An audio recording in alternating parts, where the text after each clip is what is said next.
नमस्कार दोस्तों, मैं आशुतोष और आप सुन रहे हैं पॉडकास्ट आशुतोष के साथ। दोस्तों, आज मैं आपके लिए दो ऐसे सत्य घटना लेकर आया हूँ जो आपको ये सोचने पे मजबूर कर देगा वास्तव में रूहानी शक्तियाँ होती है या नहीं। ऐसे में अगर आप ये कहते हैं कि भूत प्रेत कुछ नहीं होते तो ये कहना गलत ही होगा। मैं भी इन सब चीज पे यकीन नहीं करता था, लेकिन मेरे संग भी कुछ ऐसी ही अनहोनी हुई है।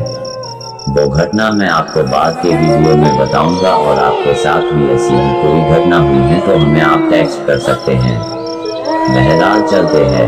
आज की घटना हमें भेजी है प्रवेश जी ने और यह घटना है उनके भाई के साथ हुए एक बहुत ही खौफनाक अनुभव के बारे में है। तो चलिए मैं आपको उनके भाई की आप बीती उन्हीं की जुबानी सुनाता हूँ। दोस्तों, मेरा नाम सुभाष है। कहते हैं कि अमावस की रात सबसे खौफनाक रात होती है।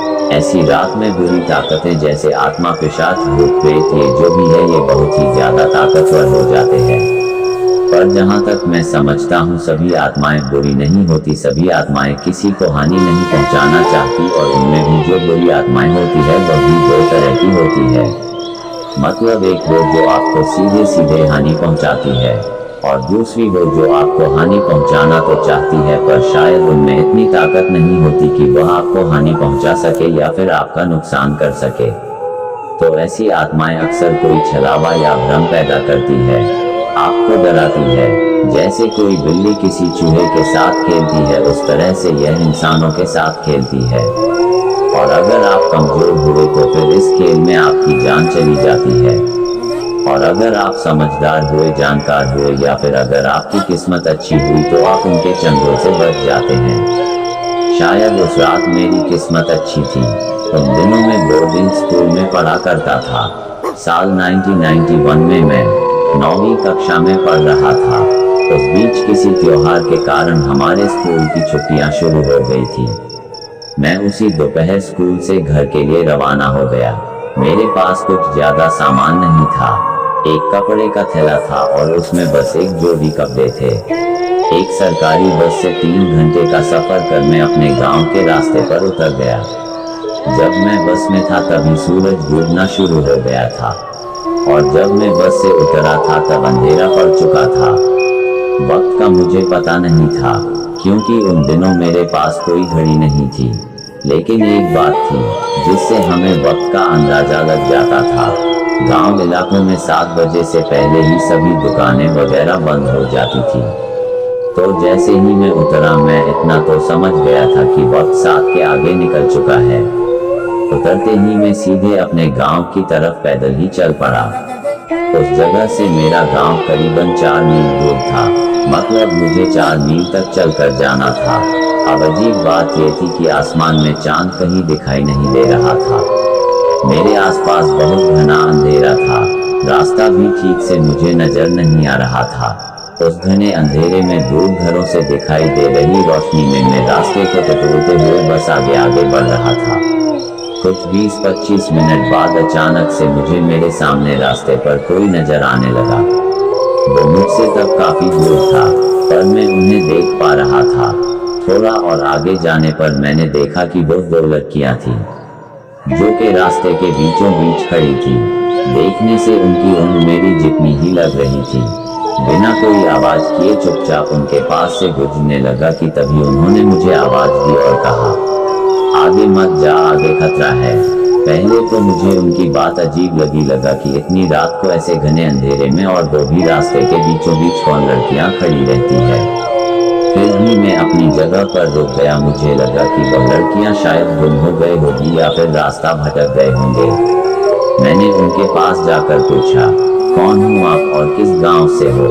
उन्होंने फिर वही कहा, मत जा। मैंने कहा, नहीं, मुझे जाना पड़ेगा। मेरा गांव बस थोड़ी ही दूर है और मैं रास्ता जानता हूँ। वो दोनों जुड़वा थी, बिल्कुल एक जैसी। मैंने उन्हें गौर से देखते हुए पूछा, क्या तुमने अपने घर नहीं जाना? कहीं तुम रास्ता तो नहीं भटक गई हो? उन्होंने फिर भी मेरी बात का कोई जवाब नहीं दिया और अपनी वही बात दोहराई, यहाँ से वापस चले जाओ। इस बार मुझे और भी अजीब लगा। आसपास से कहीं से मांस जलने की बदबू आ रही थी। अब की बार मैं उनकी बात की तरफ ध्यान दिए बिना तेजी से आगे चलने लगा। कुछ कदम आगे जाने के बाद मेरा पीछे देखने का मन हुआ। वैसे मैं पीछे मुड़कर देखना तो नहीं चाहता था, क्योंकि उनकी अजीब हरकत से मैं थोड़ा डरा हुआ था।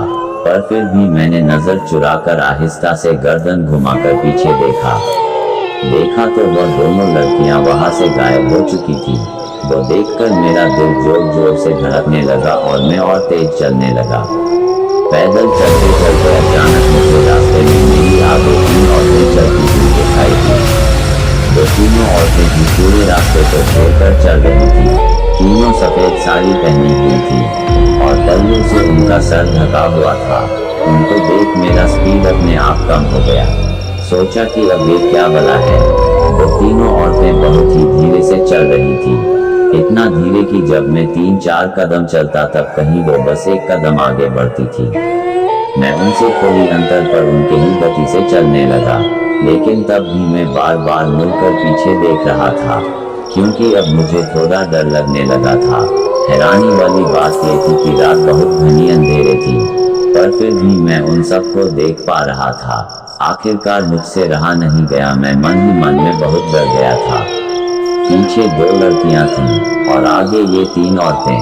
वो कौन थी वो तक मुझे पता नहीं था।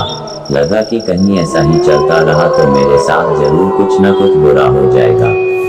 फिर मैंने सोचा कि और तेज चलता हूँ और उनके बाजू से आगे निकल जाता हूँ। मैंने फिर एक बार पहले से भी तेज चलना शुरू किया और फिर रास्ते से हटकर उनके एक तरफ से आगे निकल गया।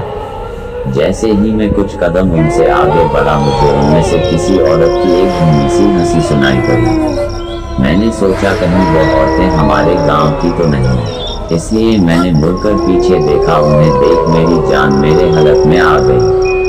उन तीनों के चेहरे ठीक एक जैसे थे। उनके चेहरे पर उनकी आंखों तक फैलती हुई एक बड़ी सी मुस्कान थी और वो अपनी भयानक सफेद आंखों से मुझे देखकर अजीब ढंग से मुस्कुरा रही थी। वो देख मेरा शरीर सुन्न हो गया। शरीर पर हर तरफ रोंगटे खड़े हो गए। उनका वह भयानक चेहरा देख मैं तेजी से भागने लगा। वो रास्ता किस तरफ जा रहा था और मैं किस तरफ भाग रहा था वो तक मुझे पता नहीं था। उस वक्त मैं बस सामने दिखाई दे रही रोशनी की तरफ दौड़ता रहा। मेरी सांस फूल गई थी, फिर भी मैं पूरी ताकत से दौड़ रहा था। फिर कुछ आगे जाकर मैं किसी चीज से टकराकर नीचे गिर पड़ा। अंगूठे को बहुत जोर की चोट लगी थी। बहुत दर्द हो रहा था। मेरी चप्पल भी टूट गई थी, पर दर्द से ज्यादा मुझ में डर भरा पड़ा था। कुछ दूर आगे जाने के बाद मुझे लगा कि मैं उन औरतों को काफी पीछे छोड़ आया हूँ। फिर भी तसल्ली के लिए मैंने अपने पीछे देखा। मेरे पीछे दूर दूर तक कोई नहीं था। मैंने अपना दर्द कम करने के लिए किसी तरह अपने पैर को दबाकर रखा और फिर से सामने की तरफ मुड़ा। सामने देख फिर एक बार मेरा दिमाग सन रह गया। तीनों औरतें मेरे सामने थीं और मेरी तरफ बढ़ रही थी। ठीक वही सफेद कपड़े, वही सफेद आंखें और चेहरे पर एक भयानक फैली हुई मुस्कान। उन्हें मेरी तरफ आता देख मैं फिर से उठकर दौड़ने लगा। मैं पहले से भी ज्यादा तेज दौड़ रहा था। आगे दूर कहीं एक रोशनी दिखाई दे रही थी। लगा कि वहां कोई मदद के लिए मिल जाएगा। मैं बस दौड़ता रहा, पर कुछ दूर आगे जाने पर महसूस हुआ कि वहां कोई घर नहीं था। वहां वो कोई आग नहीं थी, बल्कि वो शमशान था और वो चिता जल रही थी। वो शमशान की आग थी। जाने अनजाने में मैं जिस रास्ते पर दौड़ रहा था वह एक शमशान का रास्ता था। मैं अब लगभग रोने लगा था। मुझे फिर कहीं से उन औरतों की हंसी सुनाई दी, जैसे मैं किसी जाल में फंस गया था। और तभी तभी मुझे मेरे सामने फिर से 2 लड़कियां धुंधली रोशनी से चमकती हुई दिखाई देने लगी। हमने कहा था आगे मत जा। उनसे कुछ कहने के लिए भी मैं अपनी हिम्मत नहीं जुटा पा रहा था। इतना डरा हुआ था कि बोलने के बजाय मेरे हाथ पैर बस थरथरा रहे थे। आंखों से आंसू बह रहे थे। शरीर पसीने से लबालब हो चुका था और मैं फिर से पड़े पड़े दर्द से कराह रहा था। फिर उन दोनों ने भी अपना एक हाथ आगे बढ़ाया और अपनी तरफ आने का इशारा किया, चलो हमारे साथ। पता नहीं था कि वह लड़कियां कौन थीं, पर उनकी बातों में मुझे भरोसा होने लगा था। एक तरह का विश्वास था। मैं बिना कुछ सोचे उनके पीछे दौड़ने लगा। लड़कियां बहुत तेज थीं, वह भाग नहीं रहे थी। हवा में लहराते हुए जा रही थी। काफी दूर आगे जाने के बाद वह अचानक से कहीं गायब हो गई। मैं फिर एक बार घबराकर वहीं पर रुक गया, पर जब मैंने ध्यान से देखा तो वहां थोड़ी ही दूर बहुत सारे घरों से बाहर आती रोशनी नजर आने लगी। मतलब मैं अपने गांव के पास था। मैं फिर भी भागता हुआ घर तक चला गया, पर मेरे पीछे जो भी चीज थी उसने घर तक मेरा पीछा किया था। जैसे ही घर के पास पहुंचा मैंने देखा कि 3 सफेद बिल्लियां मेरे घर के सामने घर के दरवाजे में बैठी हुई है, और फिर मुझे देखकर बहुत ही अजीब सी आवाज में रोने लगी। आवाज बिल्कुल वैसी थी जैसे कोई इंसान किसी के मातम पर रोता है। मेरी हालत और भी खराब हो गई। उन तीनों बिल्लियों में मुझे वो 3 चुड़ैलें नजर आ रहे थे। घर में किसी को आवाज देने तक की मुझ में हिम्मत नहीं थी, पर मेरी किस्मत ने एक बार फिर से मेरा साथ दिया और मेरे बाबा एक डंडा लेकर घर से बाहर आ गए और उन बिल्लियों को खदेड़ा। एक तो अमावस की रात है और यह हमारे दरवाजे के आगे रो रही है। पिताजी के आते ही वो सारी बिल्ली यहाँ वहाँ भाग गई, और तब पिताजी का ध्यान मेरी तरफ गया। मेरी हालत देख वह दौड़कर मेरे पास आ गए। क्या हुआ तुझे? तू यहाँ क्यों रुका हुआ है? उन्होंने मुझे छूकर देखा। तू इतना क्यों कांप रहा है? क्या हुआ है तेरे साथ? जैसे ही उन्होंने मुझे छूकर देखा मैं चक्कर खाकर नीचे गिर पड़ा। उस वक्त मेरा शरीर ऐसे झटक रहा था जैसे मुझे मिर्गी का दौरा पड़ा हो, और उसी के साथ मैं बेहोश हो गया। मुझे 3 दिन बाद ठीक से होश आया, और 3 दिन बाद मुझे पता चला कि मैं जब भी होश में आता था मुझे कुछ ही पल में फिर से दौरा पड़ता था और फिर से मैं बेहोश हो जाता था। दूसरे दिन बाबा को शक हुआ कि मैं शायद बीमार नहीं हूँ, मुझे कोई ऊपरी बाधा हुई है, क्योंकि जिस रात में घर आ रहा था उसी रात अमावस की रात थी। ठीक होने के बाद मैंने पिताजी को उन 2 लड़कियों की आत्मा के बारे में भी बताया, लेकिन उन्हें उन 2 आत्माओं के बारे में कुछ भी पता नहीं था, और मुझे भी उनके बारे में कभी कुछ पता नहीं चला कि वो 2 लड़कियां कौन थी, और उन्होंने मेरी जान बचाई थी। दोस्तों, क्या कभी आपने अमावस की रात ऐसा कुछ भी अजीब महसूस किया है, या फिर आपके पास ऐसा कोई डरावना किस्सा है? अगर आपके पास ऐसा ही कोई किस्सा है, कोई कहानी है, तो मेरे साथ जरूर शेयर करें। तो चलिए अब हम आगे दूसरी कहानी की तरफ बढ़ते हैं। दूसरी कहानी मुझे एक दोस्त ने बताई थी, तो चलिए अब आगे की कहानी में आपको मैं मेरे दोस्त की जुबानी सुनाता हूँ। नमस्कार दोस्तों, मेरा नाम अविनाश है, और यह घटना उस वक्त की है जब पूरे देश में, पूरी दुनिया में लॉकडाउन लगा पड़ा था। यह मेरी एक आप बीती है। लॉकडाउन के दौरान मेरे साथ घटी एक सच्ची घटना है। लॉकडाउन के दौरान पूरी दुनिया भर में सख्त पाबंद लगाए गए थे, और यह घटना जिस जगह की है वो जगह कोंकण में है, लेकिन मैं आपको उस जगह का नाम नहीं बता पाऊंगा क्योंकि मैं पुलिस में हूं और शायद ऐसा करना रूल्स के खिलाफ होगा। तो मैं आपको घटना सुनाता हूं। उस रात मेरी ड्यूटी पुलिस स्टेशन में लगी थी। फिर बीच रात में अपने साथी सहयोगी राजेश्वर के साथ आसपास के इलाके में गश्त लगाने चला गया। हम दोनों भी उस रात बाइक पर जा रहे थे। उन दिनों बस वह इलाका ही नहीं, पूरी दुनिया शांत थी। ऐसा लग रहा था मानो हम आज के आधुनिक तकनीक के साथ हजारों साल पीछे चले गए हो। हमारे पुलिस स्टेशन के दायरे में पास का ही एक समुद्र का किनारा भी था, जहां पर किनारे को लगकर 14 पेड़ों से भरा हुआ एक इलाका था। घना तो नहीं था लेकिन थोड़ा बहुत था, और वही थोड़ी दूर कुछ लोगों की बस्ती थी। हम वहां पर ये देखने चले जाते थे कि कहीं वहां के लोग उस समुद्र के किनारे पर टहल तो नहीं रहे। तो हम हमेशा की तरह वहां के घने रास्ते से होते हुए किनारे तक पहुंच गए। गाड़ी को रास्ते पर खड़ा कर हम चलकर ही किनारे से होकर आगे चले गए। लॉकडाउन के कारण आसपास सब कुछ बहुत शांत और आरामदायक था। हम दोनों भी दूर किनारे पर खड़े होकर उस समुद्र को निहार रहे थे, वहां की शांति का और वहां की बहती ठंडी हवा का आनंद ले रहे थे कि तभी राजेश्वर को सामने कुछ दिखाई दिया और वह अपनी जगह पर ही रुक गया। उसने मेरे हाथ को पकड़कर मुझे भी रोका। राजेश्वर तक सामने किसी चीज की तरफ गौर से देख रहा था। फिर उसने अपनी पास के दूरबीन से समंदर की ओर देखा। मैंने पूछा, क्या हुआ, कोई समंदर में चला गया है क्या? उसने कुछ देर देखते हुए कहा, आगे पानी के पास मुझे कुछ हलचल दिखाई दी, कुछ बहुत बड़ा जानवर या ऐसा ही कुछ, या फिर शायद कोई हमें देखकर छुपने की कोशिश कर रहा है। उसके हाथ से दूरबीन लेकर मैं भी सामने देखने लगा।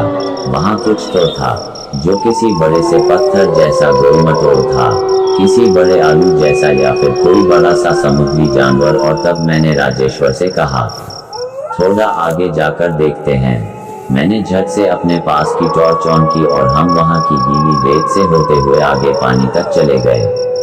वहां पानी के बाहर एक भरी हुई बोरी पड़ी हुई थी, बहुत बड़ी, जैसे किसी बड़ी सी चीज को दबा दबा कर उसमें भरा गया हो। राजेश्वर ने उस बोरे का बड़ा आकार देखते हुए कहा, क्या हो सकता है इसमें? हम दोनों को भी शक था कि उसमें कोई लाश होगी। मैंने डंडे से उस बोरी को दबाकर देखा और कहा, नहीं, पर कुछ ठोस या नम जैसा कुछ है। तब राजेश्वर ने भी अपने पास के डंडे से उस बोरी को दबाकर देखा, कहीं इसमें किसी की लाश तो नहीं। उसने मेरे मन की बात जान ली थी, और उसकी बात सुनकर मैंने भी फिर डंडे से उस बोरी को 3-4 बार अलग अलग जगह पर दबाकर देखा। लग तो ऐसा ही कुछ रहा है। हम दोनों फिर उस बोरी को चारों तरफ से देखने लगे कि कहीं उस पर कोई खून या कोई निशान तो नहीं, पर उस बोरे पर वैसा कुछ भी नहीं था। जिस तरह से वह बोरा फूला हुआ था, लग तो यही रहा था कि उसमें कोई लाश है, और वो लाश पानी में फूलकर बोरे के साथ पानी से बाहर आ गई है। राजेश्वर ने थोड़ी हिम्मत कर उस बोरे को हर तरफ से कान लगाकर सुनकर देखने की कोशिश की कि उसमें क्या हो सकता है। फिर उठकर खड़े होते हुए उसने कहा, जहां तक मेरा अंदाजा है इसमें लाशें हैं। मैंने भी थोड़ा ऊपर ऊपर टटोलते हुए कहा, फिर तो हमें कंट्रोल को रिपोर्ट करना चाहिए।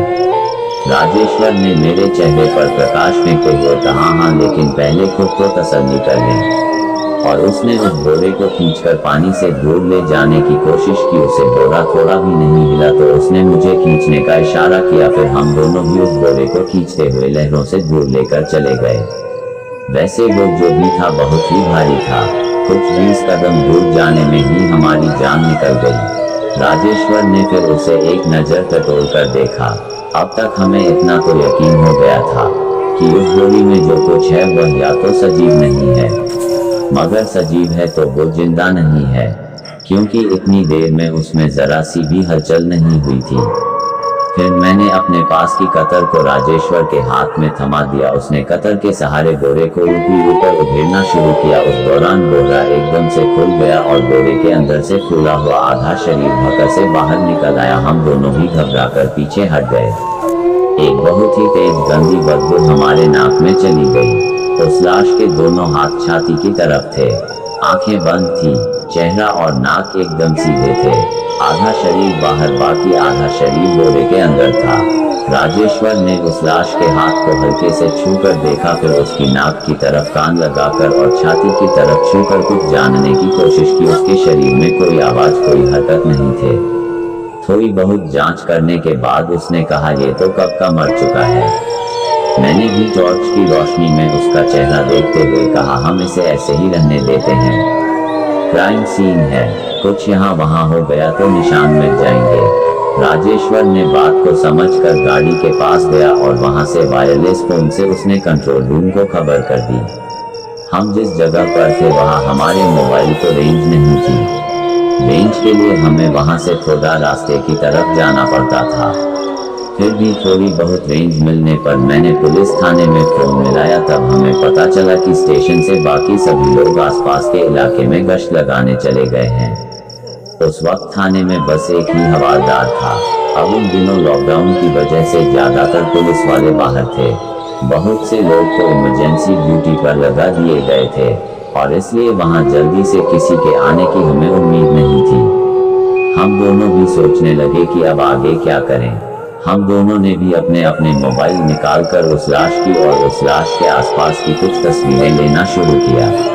फिर करीब आधे घंटे बाद हमें फिर से कॉल आ गई। मुझे पुलिस स्टेशन से खबर दी गई कि कुछ 2 घंटे में एक एम्बुलेंस और क्राइम सीन की जांच के लिए अन्य सहायता आ जाएगी। उस खबर से हमें थोड़ी राहत महसूस हुई, इसलिए बाकी सब कुछ छोड़कर राजेश्वर मैं वहीं पर निगरानी करते बैठ गए।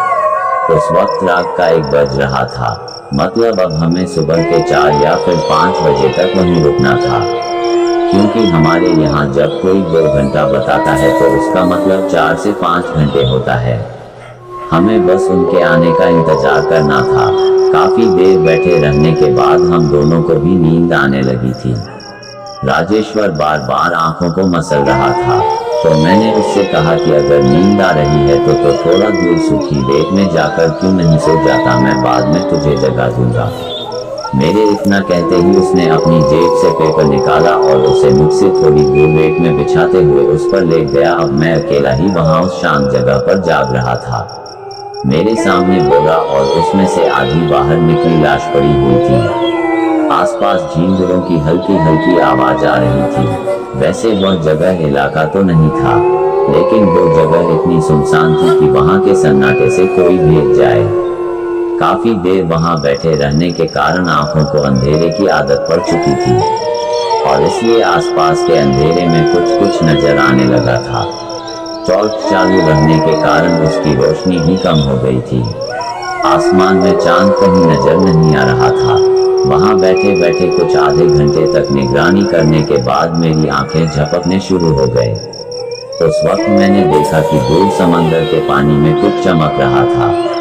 मैंने बैठे बैठे ही वहां से दूर अंधेरे में देखने की कोशिश की कि तभी उस लाश में किसी तरह की हरकत हुई। मैं थोड़ा चौकन्ना होकर संभल कर बैठ गया। मैंने टॉर्च की कम रोशनी उस तरफ मारते हुए गौर से देखने की कोशिश की। उस लाश की गर्दन हिल रहे थे, वो देख मेरे होश उड़ गए। मैं सरक कर थोड़ा पीछे जाने लगा, और फिर मैं कुछ समझ पाता उससे पहले ही वह लाश बोरे से बाहर निकलकर खड़ी हो गई। वो देख मैं काफी घबरा गया और मैं घबरा कर अपने साथी को आवाज देने लगा, राजेश्वर राजेश्वर, लाश हिल रही है। लाश कुछ पल के लिए ऐसे ही खड़ी रही और फिर अपनी जगह से आगे जाती है, लहरों से होकर पानी के अंदर जाने लगी। वो सब देखकर मैं बहुत शॉक हो गया था। डर के मारे मैं वहां की रेत को उठाकर अपने साथी को फेंक कर मार रहा था। तब राजेश और हड़बड़ा कर उठ गया और मेरे पास आ गया। मेरे कंधे को पकड़ते उसने मुझसे पूछा, क्या हुआ, क्यों चिल्ला रहा है? मैंने उसे समंदर में जाती उस लाश की तरफ इशारा किया। उसने सबसे पहले तो बोरे को देखा, बोरा खाली पड़ा था, और फिर उसने सामने देखा। सामने वह लाश समंदर की लहरों के बीच से पानी के अंदर जा रही थी। उसने वहां से दौड़ते हुए उस लाश को आवाज देते हुए उसे रोकने की कोशिश की, लेकिन उस लाश को हमारी आवाज से कोई भी फर्क नहीं पड़ रहा था। हम दोनों दौड़कर वहां तक जाते तब तक वह लाश चलते हुए पानी के काफी अंदर तक चली गई थी। वो पूरी तरह से डूब चुकी थी और हम दोनों लहरों से दूर खड़े होकर बस देखते रह गए। कुछ एक मिनट में वहां से सब कुछ गायब हो गया। अभी कुछ देर पहले जो लाश हमारे सामने पड़ी थी, वह लाश हमारी आंखों के सामने से चलते हुए समंदर के पानी के अंदर चली गई थी। हम वो सब देख ही रहे थे कि तभी पीछे से 2 गाड़ियां हमारी तरफ आ गई। उसमें से एक एम्बुलेंस थी तो दूसरी गाड़ी में हमारे साथ वाले पुलिस के लोग आ रहे थे। उनके वहां आने पर राजेश्वर और मैंने, हम दोनों ने वहां जो भी देखा था वह उन्हें सब बताया, पर वहां पर कुछ न पाकर वह सब हमें चिढ़ाने लगे। हमने उन्हें कहा कि वह लाश एक बोरे में थी, लेकिन सच तो ये था कि वहां से वह बोरा भी गायब हो चुका था। फिर हमें याद आया कि हमने उस लाश की कुछ तस्वीरें ली थी, लेकिन सबसे ज्यादा चौंकाने वाली बात यह थी कि हमारे मोबाइल में लाश की एक भी तस्वीर नहीं थी। सारी तस्वीरों में बस रेत ही रेत थी। उस वक्त हम दोनों का भी बहुत मजाक उड़ाया गया। उस बात पर कोई जांच नहीं हुई, क्योंकि जांच करने के लिए वहां कुछ भी नहीं था, और नहीं अगले कुछ दिनों में किसी की गुम हो जाने की कोई कंप्लेंट हुई थी, तो इसलिए उस चीज को ढूंढना भी बेकार था। तब कुछ दिनों बाद हमारे एक साथी ने मुझे बताया कि जिस रात हम वहां गश्त लगा रहे थे वह अमावस की रात थी, और अमावस की रात ऐसा कोई बुरा अनुभव होना कोई अजीब बात नहीं है। हमारे पास कोई सबूत नहीं था, कोई चीज नहीं थी कि जिसे हम साबित कर सके कि हमने एक जिंदा लाश को देखा था, और 2 लाश हमारे आंखों के सामने से चलती हुई पानी में गायब हो गई थी। तो दोस्तों, आज का एपिसोड यहीं पर खत्म होता है। आपको ये दोनों कहानियाँ कैसी लगी मुझे कमेंट करके जरूर बताएं, और हमारे चैनल को सब्सक्राइब कर लें। तो चलिए अब मिलते हैं अगले एपिसोड में किसी नई कहानी के साथ। धन्यवाद।